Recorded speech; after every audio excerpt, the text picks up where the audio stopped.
ସମସ୍ତେ ରେଡି ବାହାରି ପଡିଲୁ ଆମ ଗାଁକୁ, କାରଣ ଗାଁରେ ବଡବାପାଙ୍କ ଘର ମନ୍ଦିରର ଥିଲା ବାର୍ଷିକ ଉତ୍ସବ। ତ ପ୍ରଥମେ ଆମେ ଯାଇଥିଲୁ ମିଠା ଦୋକାନ, ମିଠା ନେଇକି ସେଠୁ ବାହାରି ଗଲୁ। ଏଣ୍ଡ ଫାଇନାଲି ଏବେ ଆମେ ଆସିକି ପହଞ୍ଚି ଗଲୁ ବଡବାପାଙ୍କ ଘରେ। ଆଉ ଏଇଟା ହଉଛି ତାଙ୍କ ଏଣ୍ଟ୍ରାନ୍ସ, ଯୋଉଟା କି ବହୁତ ସୁନ୍ଦର ଡେକୋରେଟ କରାହେଇଥିଲା। ତ ପ୍ରଥମେ ଯାଇକି ମୁଁ ମାଙ୍କ ଦର୍ଶନ କରିଥିଲି। ଆଉ ଏଇଟା ଦେଖନ୍ତୁ, ଏଇଟା ହଉଛି ଆମ ଘର ମନ୍ଦିର। ମାଙ୍କ ଦର୍ଶନ କରି ସାରିବା ପରେ ଯାଇକି ମୁଁ ସମସ୍ତଙ୍କ ଘର ଲୋକଙ୍କୁ ଦେଖା କରିଥିଲି। ଇଏ ହଉଛି ମୋ ଭାଉଜ, ଯିଏ କି ମୋ କଲେଜ ଟାଇମ ର ଫ୍ରେଣ୍ଡ। ଆଉ ଇଏ ହଉଛି ମୋ କ୍ୟୁଟ ଝିଆରୀ। ତ ସମସ୍ତଙ୍କ ସହିତ ଦେଖା କରି ସାରିବା ପରେ ଆମେ ସମସ୍ତେ ମିଶି ଯାଇଥିଲୁ ଆମ ଗାଁ ପୋଖରୀକୁ, ଯୋଉଠିକି ଥିଲା କଳସ ବୁଡା। ଏଇଠି ଦେଖିପାରୁଛନ୍ତି ତ କେତେ ଲୋକ ଚାଲି ଚାଲି ଯାଉଛନ୍ତି। ଆକ୍ଚୁଆଲି ଭିଡିଓରେ କମ ଲୋକ କ୍ୟାପଚର ହେଇଛନ୍ତି, କିନ୍ତୁ ରିଏଲରେ ବହୁତ ଲୋକ ସେଠି ହେଇଥିଲେ, ବହୁତ ଭିଡ ହେଇଥିଲା। ତ ସେଠି ପହଞ୍ଚିକି ପୋଖରୀରେ କଳସ ବୁଡା ଟାଇମରେ ଆସିଥିଲା ଦାସୀ, ଯାହା ଉପରେ କି ମୋର ବିଲକୁଲ ବି ନଲେଜ ନାହିଁ। ତ ସେଥିପାଇଁ ମୁଁ ୟା ଉପରେ କିଛି ବି କହିପାରିବିନି।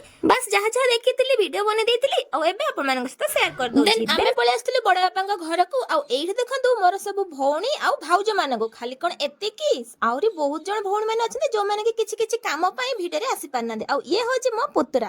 ତ ତାପରେ ଆମେ ଯାଇଥିଲୁ ଡିନର କରିବା ପାଇଁ। ଡିନରରେ ବହୁତ ସାରା ଆଇଟମ ହେଇଥିଲା, ବହୁତ ଟେଷ୍ଟି ହେଇଥିଲା। ତ ବାସ୍ ଦେଖା ହବ ଗୋଟେ ନୂଆ ଭିଡିଓରେ। ବାଏ।